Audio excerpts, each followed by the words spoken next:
I've been reading this book on the life of John D. Rockefeller, and I'm learning a lot about oil production in the Gilded Age.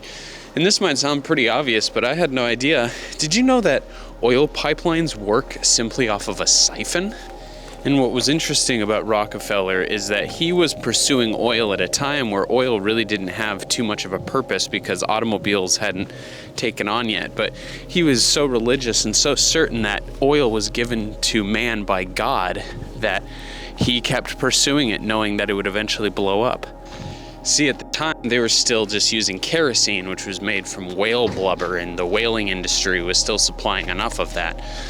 And also, oil was incredibly expensive to transport because it was only being welled or pumped out of very excluded areas of the United States, specifically Pennsylvania. So really, what made Rockefeller so wealthy was his belief that oil would become very in demand, and he worked with train transportation and funded pipelines to really make oil a cheap commodity to manufacture and produce, like economically viable. And right as he did that is when the automobile took off, and suddenly there was a demand for all of this oil.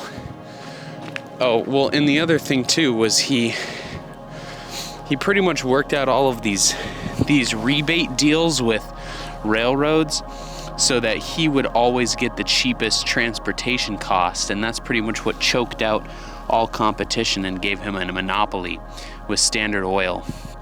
And at that time, the United States was the only country in the world that was producing oil, so he had a monopoly over it globally. Thank you for calling Broadway.com.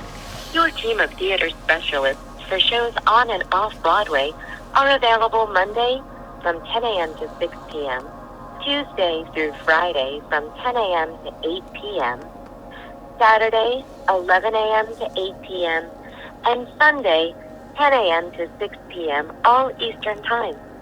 Calls are recorded to ensure a great service experience. If you have an existing order with us, please have your reservation number handy to help expedite your call. Sam and I are going to New York to see a Broadway show, but I mixed up the dates. We were supposed to go this Sunday, but I have family coming into town this Sunday.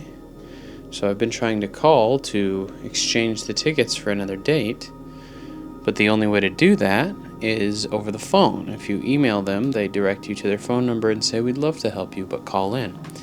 Well, because New York City has a tremendous amount of, COVID stuff, things are changing, rules, regulations, so everybody's calling in to either transfer or cancel their tickets. So they have this incredibly long hold time. And I've now tried 3 times to call in, and I've waited 40 minutes each time before I've just hung up because I got other stuff I got to get done. Who knew? Who knew Broadway would be such a difficult entity to get a hold of?